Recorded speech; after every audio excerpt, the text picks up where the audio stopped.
Hello and welcome to Brainwork. Serenity here. So it is Friday today, and I'm a little bit behind, I guess, on posting this. I try to post mid-week, but it's been a bit of a busy week, and I try not to stick to schedules too much just because I find it makes me so anxious, and then I feel bad if I don't accomplish something by a certain time, but then we all know that time doesn't exist, so it's like, really, what are you worried about? But regardless, I'm here now, so that's all that matters. And today, what I wanted to talk about is temporary happiness and how to stop chasing it. So I'm going to start off, or well, most of this podcast is going to be focused on this psychological principle called the hedonic treadmill. And this is something that has changed my life so much because I learned about this at the perfect moment. Because, well, let's start off by defining it so everybody knows what I'm talking about. So, the hedonic treadmill basically says, as humans, we have this baseline of happiness. And as we go through life, we will experience highs and lows, and you can think of it like waves, right? You experience a high, that's the wave going up. You experience a low, it goes down. But eventually, you always go back to that baseline of happiness. So, an example of this is, let's say you get a promotion, right? So you feel really good, you'll experience a high, but does that high last forever? You'll maybe be happy for that day, you'll celebrate, you'll go out to eat. Maybe you're happy for a week, a couple months, but 5 years later, do you look back and say, oh my gosh, I'm so happy about that one time I got that promotion? That's what is the source of my happiness today. No, of course not, right? You go on, you do other things with your life, you maybe get more promotions, you experience more highs. It is not the only thing that gives you happiness. It probably, after a while, it doesn't even give you happiness anymore, right? Because you go back to that baseline. Now, the same thing can be applied to with negatives. So you experience something negative. Let's say that somebody in your life dies, right? So you grieve, you're upset, you're sad about it, but eventually you return back to that baseline. And this is what the hedonic treadmill states.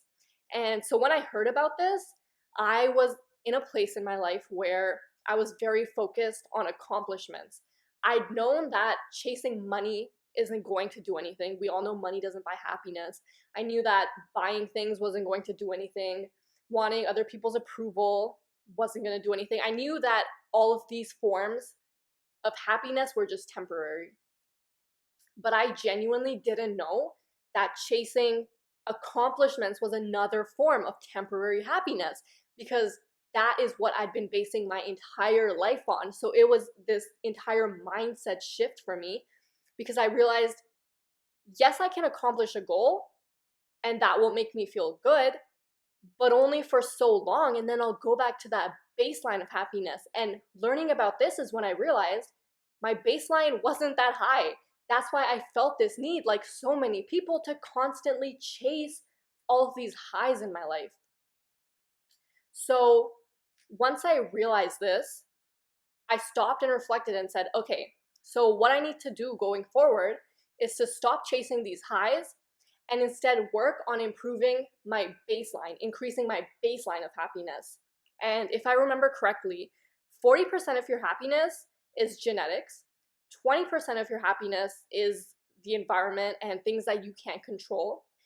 And so you have 40% remaining that is in your hands. Now, that might not be 100%, but regardless, 40% of your happiness it's almost half. That's quite a bit. So you have control of 40% of your happiness. And if you expect to get all of that happiness from highs, then you're just never going to stay happy for a long amount of time. And of course, we want to experience as much joy as we can. So what I want you to realize is you need to see in what ways you are chasing happiness through highs, or if you're focusing on these highs and lows in your life, and how you can instead increase that baseline, right? Now, the way to do this is to spend most of your time doing things that you love. So I'm not going to sit here and say, oh, make sure you do this or this or this, and that's the key to happiness, because I don't know what's going to make you happy, right? We've all lived different lives. So what makes you happy might not make me happy, and vice versa, right?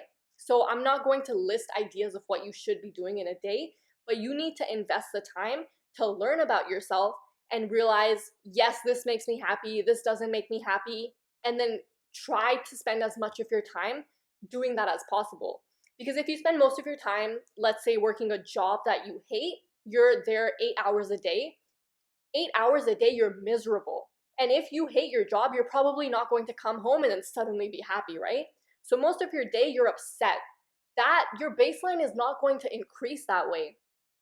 And I'm not recommending that you go quit your job if this is the case.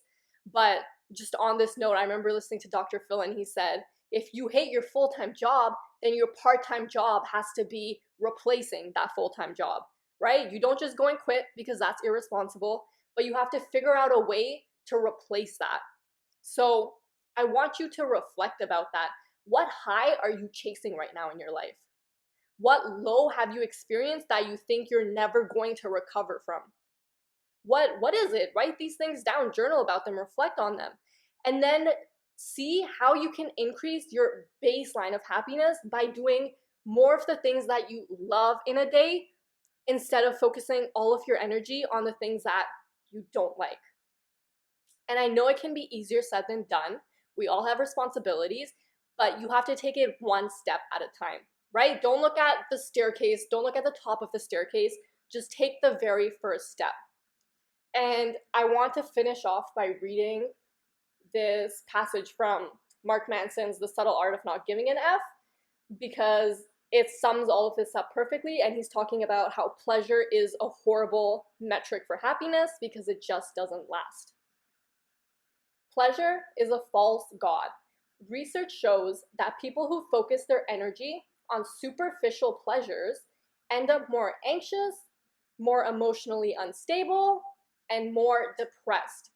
Pleasure is the most superficial form of life satisfaction, and therefore the easiest to obtain and the easiest to lose. So of course, nobody wants to spend most of their life chasing something that they can first of all get easily, but then it's gonna disappear within a couple minutes, a couple days. It just isn't something that lasts, right? So the brain work for this episode is, I want you to reflect on either a high that you're chasing or a low that you're focusing too much of your energy on. Acknowledge it. And I'm not saying you need to completely get rid of it or completely transform the way you look at it, but you need to first of all be aware of it, and then see how you can instead